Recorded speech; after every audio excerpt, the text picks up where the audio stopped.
പുരുഷ സ്ഥലങ്ങളിൽ സ്ത്രീകൾ നിർബന്ധമായിട്ട് കടന്നിരിക്കണം എന്നാണ് ഞാൻ പറഞ്ഞത്. എന്നാണെന്നറിയാവോ, നിങ്ങൾക്കറിയാത്തൊരു ഭാഷ പുരുഷന്മാർക്കുണ്ട്. അത് നിങ്ങൾ മനസ്സിലാക്കാൻ നിങ്ങൾക്ക് കൊള്ളാം. നിങ്ങളില്ലാത്തപ്പോൾ നിങ്ങളെക്കുറിച്ച് പറയാനൊരു ഭാഷയും, നിങ്ങളുള്ളപ്പം നിങ്ങളെക്കുറിച്ച് പറയാൻ വേറൊരു ഭാഷയാണ് ഞങ്ങൾ ഉപയോഗിക്കുക. ജാതിയിലും ഇത് തന്നെയാണ്. ഞാനുള്ളപ്പം ദളിതരെക്കുറിച്ച് അയ്യോ തേനും പാലും ഒഴുകുന്ന വർത്താനം പറയും.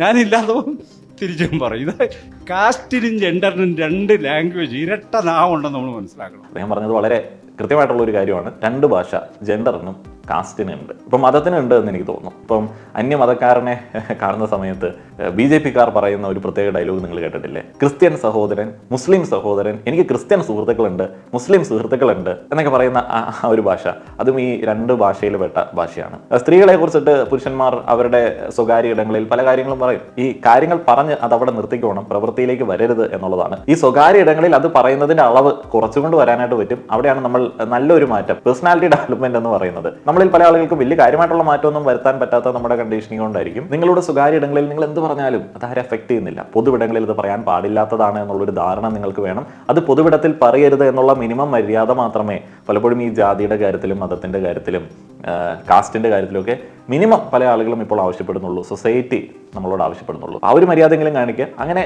പതുക്കെ നമ്മുടെ സ്വകാര്യ ഇടങ്ങളിൽ നിന്നും ആ ഒരു വർത്തമാനങ്ങളൊക്കെ അങ്ങ് പോയി കിട്ടും.